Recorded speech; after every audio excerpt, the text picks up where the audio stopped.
आज या कार्यक्रमात आले विद्यार्थ्यांना प्रोत्साहन तर मिळालं, मात्र वुमन मॉलेस्टेशनची बेंगळुरूमध्ये अतिशय गलिच्छ. मी मगाशी सांगितल्याप्रमाणे जर मी तिथे असेन तर मी किंवा मी इथे असलेल्या प्रत्येक मुलांना किंवा मुलींनासुद्धा की त्यांनी जे जर हे बघत असतील त्यावेळी त्यांनी तिथे हस्तक्षेप म्हणजे मुस्काट फोडा, हात तोडा, हरकत नाही आहे, काही हरकत नाही आहे. नंतर त्याचे आपल्याला उत्तरं देता येतील. कारण अशा प्रकारचा ही माझ्या देशाची संस्कृती नाही आहे.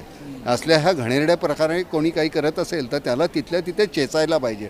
आणि मला असं वाटतं की ह्या गोष्टीच्यासाठी लवकर सगळ्या गोष्टींचे जे तुमच्या कोर्टामधले निर्णय आहेत ना ते निदान एक 4-6 महिन्यामध्ये लागले ना आणि त्यांना शिक्षा झाल्या तर ह्याच्यावर काहीतरी होऊ शकेल. ते प्रलंबित होत राहिले तर त्यांनी काही होणार नाही आणि त्याला कुठलेही राजकीय स्वरूप देता कामा नये.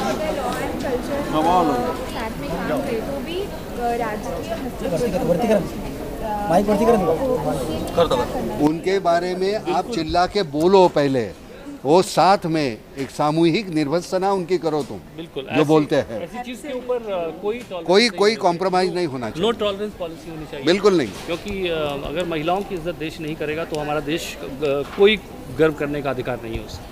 ना महिलाओं के कपड़ों को लेकर भी बार बार जब भी इस तरह की घटना होती है तो सबसे पहले सवाल महिलाओं के पहनावे पे उठाया जाता है. क्या आपको लगता है कि इस तरह की जो बयानबाजी कर ये पहले भी तो था, तब नहीं हुआ, आज ही क्यों हो रहा है? तो मुझे लगता है कि कुछ खोट मेरी सोच में है, तुम्हारी कपड़े में नहीं है.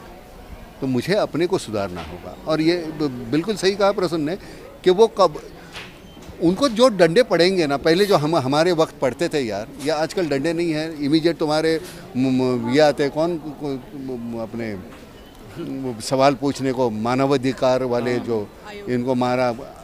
अरे यार आयोग क्या, अभी हमारी बच्ची को, बहन को अगर ऐसे ये करेंगे तो मैंने कहा ना कि मैं तो सर तोड़ दूंगा यार. बाद में मेरा जो करना है वो कर लो.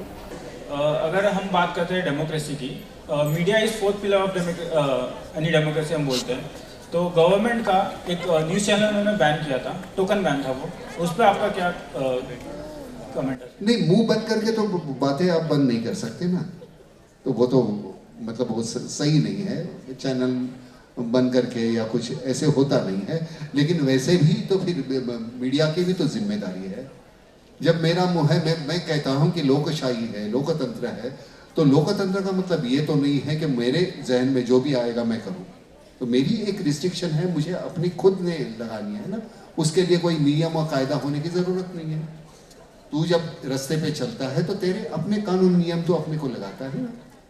मुझे लगता है कि ये ऐसी कोई बेहुदा बातें घटती है रास्ते पे लड़कियों के बारे में, तो मैं होता हूँ जब मैं नाना क्या करेगा तो मैं जाके उसका सर तोड़ दूंगा जो ऐसी बेहुदा हरकतें करती है.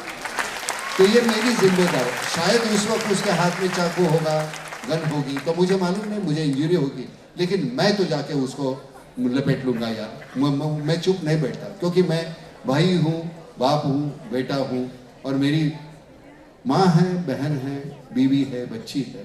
तो मेरी जिम्मेदारी बनती है कि रास्ते पे किसी भी औरत का अगर कोई कुछ, तो मुझे लगता है कि पुलिस भी उसके लिए ऑब्जेक्शन ना ले, क्योंकि मेरी वो जिम्मेदारी बनती है और मैं नपुंसक बन के जीना नहीं चाहूँगा.